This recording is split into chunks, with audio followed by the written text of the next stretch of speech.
नमस्कार दोस्तों, मैं हूं सीए तेजस अंधारिया भावनगर गुजरात से।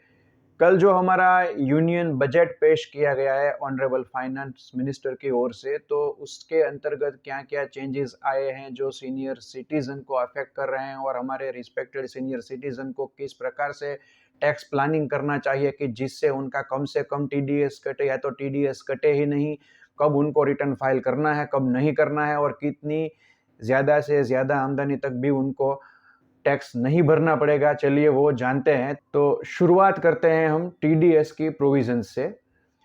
टीडीएस का जो सेक्शन 194 कैपिटल ए है, जहां पे कहा गया है कि बैंक, कोऑपरेटिव सोसाइटी या तो पोस्ट ऑफिस की ओर से सीनियर सिटीजन को जब इंटरेस्ट मिलता है तो वहां पे थ्रेशोल्ड लिमिट लगाई गई थी अब तक 50,000 की। तो 50,000 अगर सालाना आपका वहां पे टीडीएस इंटरेस्ट बन रहा है तो उसके ऊपर टीडीएस नहीं कट रहा था। उससे ज़्यादा होता था तो 10% टीडीएस कटता था, या तो आप वहाँ पे फॉर्म 15H दे के उसको कटने से बचा रहे थे। ओके, तो अभी उसमें क्या चेंज किया गया है? वो जो लिमिट थी 194 कैपिटल ए की, उसको 50,000 से बढ़ा के अभी नए साल से, मतलब फाइनेंशियल ईयर 25-26 की मैं बात कर रहा हूँ, उस ईयर के टैक्स की प्लानिंग के बारे में हम चर्चा कर रहे हैं। तो वहाँ पे उस लिमिट को बढ़ा के कर दिया गया है 50,000 से 1,00,000। तो अभी 1,00,000 तक का भी आपको कोई इंटरेस्ट मिल रहा है पोस्ट ऑफिस या तो बैंक या तो कोऑपरेटिव सोसाइटी की ओर से, तो उस पे टीडीएस नहीं काटेंगे वो लोग। और अगर उससे ज़्यादा आ रहा है तो आप वहाँ पे फॉर्म 15H सबमिट कर सकते हैं।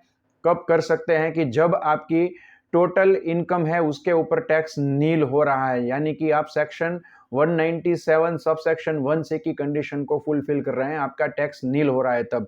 एग्जाम्पल लेते हैं। चलिए, अभी नए फाइनेंशियल ईयर से यानी कि 25-26 से प्रपोज किया गया है इस बजट में कि अगर आपकी इनकम जो है वो, सपोज हम एक एग्जाम्पल ही क्रिएट कर देते हैं पूरा, क्योंकि 87A में रिबेट में चेंज आया है तो पूरा एक एग्जाम्पल समझ लेते हैं।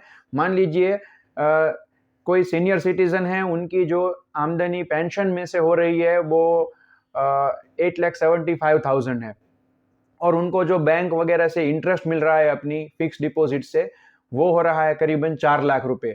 तो टोटल इनकम हो गई 12,75,000।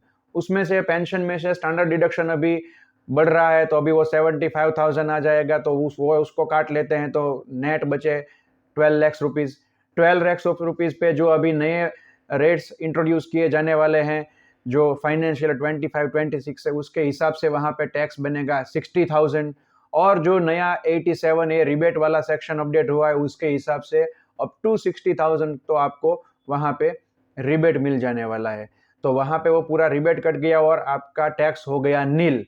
मतलब कि आपकी टोटल इनकम थी 12,75,000, फिर भी आपका टैक्स हो गया वहां पे नील। तो ऐसी कंडीशन में आप बैंक में 15H फॉर्म दे सकते हो। भले ही आपका इंटरेस्ट इनकम 4,00,000 है, 1,00,000 से ज्यादा है, इसलिए आपको फॉर्म 15H देना है, और आपके टैक्स की लायबिलिटी नील हो रही है, इसलिए आप वहां पे 15H सबमिट कर देंगे और वहां पे टैक्स नहीं कटेगा। अभी मिसकंसेप्शन ये हो रहा है कि कुछ लोग समझ रहे हैं कि इस तरह से बैंक में से टीडीएस अभी जो कटेगा वो आप एक बार रोक लेंगे 15H से, क्योंकि आपकी आमदनी की लिमिट बढ़ा दी है गवर्नमेंट ने, तो आपका टैक्स का मतलब नील हो गया है, तो आप 15H दे के बच जाओगे। ऐसा नहीं है, ये गलती मत कीजिएगा, क्योंकि रिटर्न को भरने ना भरने से उस चीज को कोई लेना देना नहीं है। रिटर्न कब भरना है? 139 सेक्शन के हिसाब से। 139 क्या बोल रहा है कि अगर इंडिविजुअल की जो इनकम है वो maximum amount which is not chargeable to tax से बढ़ नहीं रही है तो उसको रिटर्न नहीं फाइल करना है, अदरवाइज तो भरना ही पड़ेगा।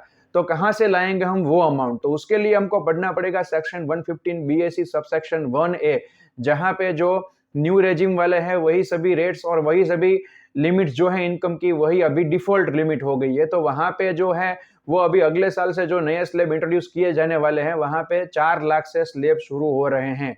तो 4,00,000 जो है वो अमाउंट है maximum amount which is not chargeable to tax.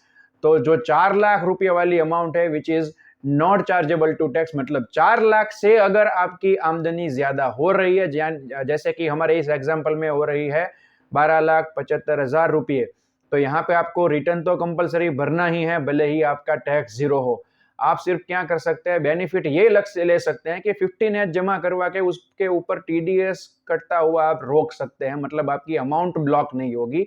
वरना रिटर्न तो भरने में से आप छूट ही नहीं रहे। जब तक आपकी जो इनकम है वो 4 लाख से ज्यादा है, रिटर्न तो वैसे भी भरना ही है। लेकिन कब रिटर्न भी नहीं भरना है और कौन सी उम्र तक नहीं भरना है, उसके ऊपर 2-3 साल पहले के एक बजट में एक प्रोविजन आई थी, जिसका वीडियो मैंने ऑलरेडी इश्यू किया हुआ है। देखिए, ये है उसका थंबनेल आपकी स्क्रीन पे।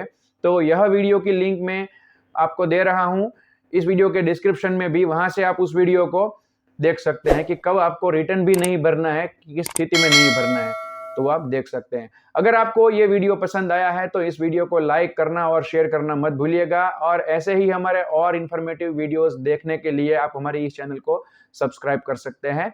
धन्यवाद।